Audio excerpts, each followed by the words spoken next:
I got to compliment you right from the very beginning, sir, because your journalism has been unbelievable. I mean, NPR was doing podcasting before podcasting even became that everyday thing. You guys were getting the real stories. You were never afraid of the fire. You walked into it. You got the story, and you were part of that process, sir, and I can't thank you enough. Well, I guess you're welcome. But then I look at all the terrible podcasts that are out there, and I'm like, oh, I don't know.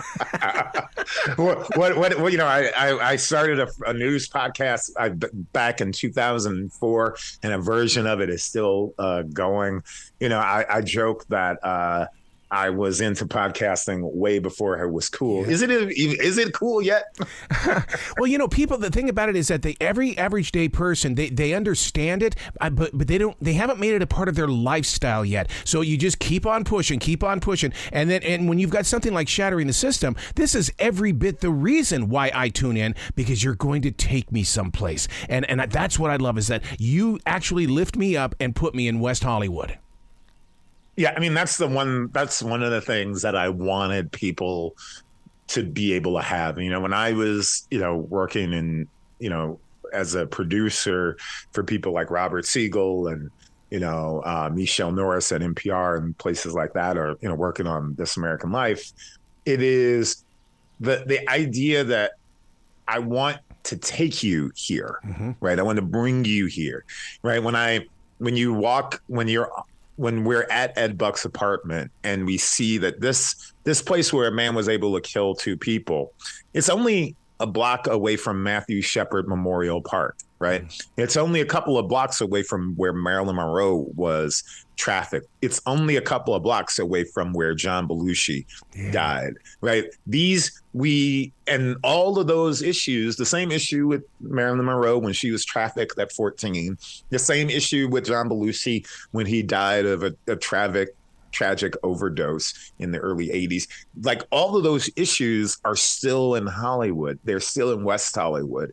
And they're still in our local communities. And we need to pay attention. And I think this is an example of why it's important to pay attention to local. This is a local story that has national implications. And I believe in local journalism. And that's what we wanted to do, is wanted to take a true crime story and act like it was your story in your neighborhood. What are the issues behind it? What were the police doing? What was the sheriff's office doing? The prosecutor? This story had implications, you know, for LA County, where, you know, the biggest county in America. But it is, a lot of the issues are hidden because, as I found out walking down the street and doing man on the street interviews, more people in this town. I stood across the street from the West Hollywood City Hall, and more people could tell me who the CEO of Disney was, not that he's not important, than they could tell you. No one could tell me who the mayor of West Hollywood is. Oh, wow. And that tells you why certain things are allowed to happen in this town. You made us feel like a total local right from the very beginning, because when you took that walk down Sunset, it's like, oh my God, I've been there. Oh my God. And all of a sudden I was no longer in Charlotte, North Carolina. I mean, you really grasped me right in the very beginning by taking that walk. Yeah, and it's getting you here and making people realize, you know, when you go to a new city, you know, you're like, oh, I didn't realize, you know, that, you know, oh, it's interesting that the best, you know, soul food restaurant that I've ever eaten at is right across the street from Bank of America, right, in Charlotte, right? When you realize that, like, oh, this is an interesting juxtaposition, right? When you physically go to a place, you can understand it. And one of the things that I know about West Hollywood, and I didn't, that people don't make a connection to, is when you hear names like Bugsy Siegel is the man who helped invent the Las Vegas Strip, right? He was killed here in Hollywood. Where did he get the idea for the Las Vegas Strip? He got it from the Sunset Strip, right? Like when we look at, you know, what happened in Vegas, like, well, what happened in West Hollywood? When Hollywood, we think that the talkies were the big thing that happened in the 20s. But more importantly, they found one of the biggest deposits of oil, and LA was the Saudi Arabia of its time, and West Hollywood was the no man's land, right? that kind of graft and corruption and that view of a city, that doesn't just like disappear, right?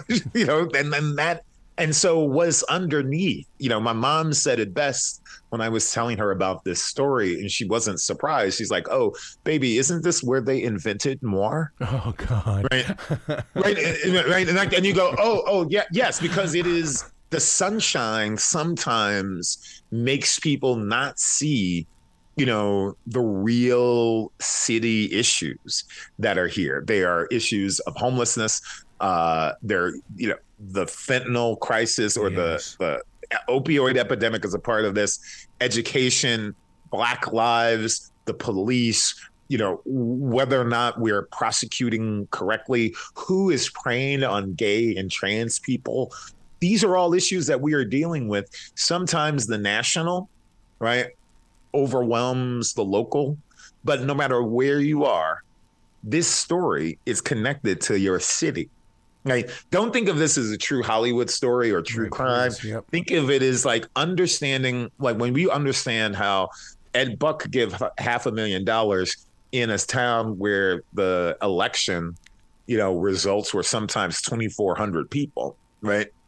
That you understand how an individual can have a control over a municipality, right? Or not that he had control over it, but how you can have influence in it, and how when the sheriffs show up at your house, they turn away for some people when you wave their hand, and for other people, things are dangerous. I believe in I am a journalist, and I firmly believe in just going and asking the questions and doing work. Yep. Right. And when you do that, right, it's great when you find out that, not just that Jamel Moore was a sex worker, or, Timothy Dean did acting in porn, but you go, well, this is also a story about trafficking and sex trafficking. And you go, oh, well, Marilyn Monroe was sex trafficked, right? John Belushi died up the street of a drug overdose. This is at the heart of what West Hollywood is, the heart of what Hollywood is. I often think when I'm, I ended up, it's a strange coincidence that I did Tony Bennett's obituary many years ago when it aired, when he passed away.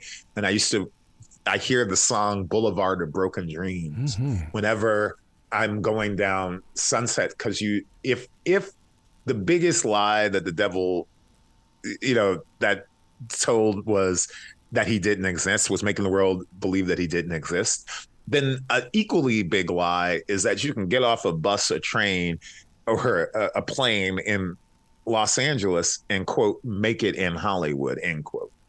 Right? That idea, that's a lie. And that is that's at the heart of what we understand about what happened to Jamel Moore and Timothy Dean. Why does my heart, though, say that there had to have been more? There had to have been more, because what Ed Buck was doing, there's just no way that he put focus just on two people. Oh, no. We know that there were many more. Here's the thing. We know that there are thousands of videotapes of Ed Buck doing the same thing to many people in his apartment. These were the two people who died in his apartment, right? Okay. We don't know who was injected and who died walking out, or who died later, or, we don't know necessarily the extent of the damage that he did, not just killing the people, but getting people addicted to one of the worst drugs in the worst ways. And the other thing is, we also know that if Ed Buck is preying on gay Black men, he's not the only one. The district attorney, here in LA, right alongside Ed Buck was a guy who was robbing people, who robbed over 35 people on Grindr, because gay men often let this person into their home.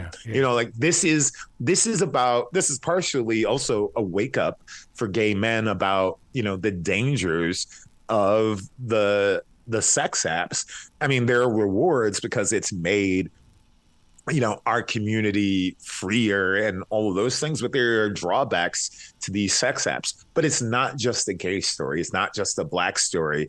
It's a local story, and it's a power story, and it's just directly connected to how city councils work in North Carolina or city councils work in Chicago or Ohio or California, and how local power, your sheriff. Why are sheriff's departments often shady? Yeah. What is the relationship between the federal government, the federal prosecutors and the local prosecutors, and how they don't always align and they're competing with each other, and how that sometimes lets people go?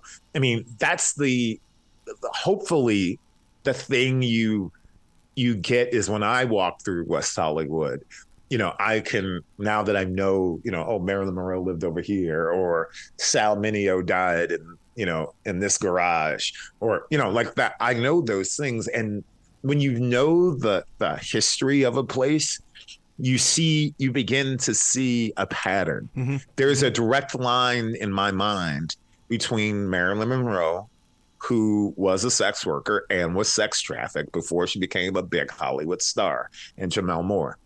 Right. And she died tragically just as well. And there are, LA is a center for human trafficking, right? Not just gay men, not just Black men, but really that focuses on really young women. And there are how many, there are hundreds of illegal, massage parlors around, right? And those, that's what happens when you pull up the cover and you let the real sunshine in, right?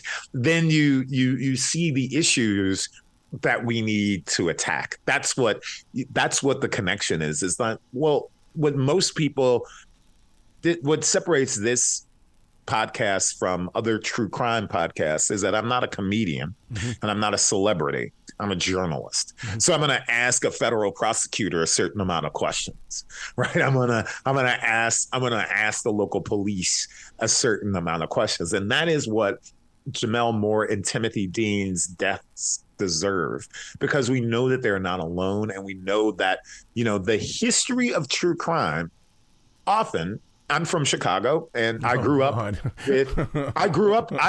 when I was in kindergarten hearing of John Wayne Gacy. Yes. I barely, protected from him. I was a gay Black man in Chicago. Jeffrey Dahmer was getting victims 1 block away from where I used to hang out. I do not find this medium something that I eat popcorn and sit on my couch. Yeah. Because these are real people. And instead of using, crime for entertainment, let's use the crime to inform us, and let's make it so that Jamel Moore's death is not in vain. This doesn't happen to another teen coming from Charlotte or coming from Boston to Los Angeles. Often these young people are fleeing their communities elsewhere, and they arrive here without the tribal community support. And it is easy for people like Ed Buck to prey upon these people. Wow. Right. One of the things that you do so well is that when you bring the real people into the story, for instance, one of the things that we haven't covered yet is that you bring out the drug abuse in this in a way that it's like, okay, I have a better understanding. Because when the real person talks about how much it hurt when that drug went into his body, but then you get addicted to that pain. And I'm going, oh my God. I mean, you really paint a wonderful picture here, but yet it's so dark. Yeah, I mean, one of the things that we had the opportunity is that Jamel Moore was like, I say like Queen Victoria or Andy Warhol or Samuel Pepys. He was a diarist, and he wrote, this is why we know inside what was happening. And often, just to be clear, we listen to his words. I know how I'm a gay Black man in the media. We don't get listened to. There are not really that many of us who are allowed to sit at the table and tell difficult stories. And what is unusual is that we tell the story of gay Black men And we would try not to traumatize them more than they already have been, but also by illuminating really what their struggles were. And their struggles were being able to being worried about being housed, right? Being housing insecure, being addicted to drugs, trying to make any kind of living, right? When the average rent in an apartment is $2,600 and someone is offering you $600 to do an act and you don't have, gainful means of employment, many of us are going to make different decisions, right? Ed Buck lived in a rent stabilized apartment where he was paying, just over $1,000 or so, right? What if this young man, Jamel Moore, had that kind of housing? Would he have made the same decisions, right? What was it about him leaving Houston and what wasn't there for him that was here for him, right? That when we look at the issues that are in Hollywood and that were in this true Hollywood story, we find out, like I say, that it is connected directly. The homelessness that we think it was only an epidemic in Los Angeles where there's 76,000 homeless people, that gives someone like Ed Buck a lot of victims. But you know what? We are realizing that homelessness is not just in places like Los Angeles. It's an issue in Charlotte. It is an issue now. Yes. It's an issue now in much, much, much smaller towns that we did not, where you wouldn't. Colorado Springs, for instance, has a homelessness problem. And that is, because what happens is people leave major cities like Los Angeles or New York, and they because the rent is too high, and they move to other places, bringing these big city problems to smaller and smaller towns. And I say that people should look at what's happening in places like Los Angeles and the issues that are underlying these places, because if you're not careful, if your municipality, your town, your community isn't careful, there is an Ed Buck waiting around because that's what happens. That's what happens when we leave the holes open, when we allow for corruption. Man, that's a cliffhanger right there. Sonari, you got to come back to the show anytime in the future. I want more than 20 minutes with you, man, because, I want your story. You talk to pictures and you see beyond pictures, and then you bring the stories back to us, and that deserves a much longer conversation. Well, thank you so much for having me. And as we like to say in public media, I use my words so you can paint the pictures in your own head. I love it. You be beautiful today, okay? Thank you so much. I appreciate you.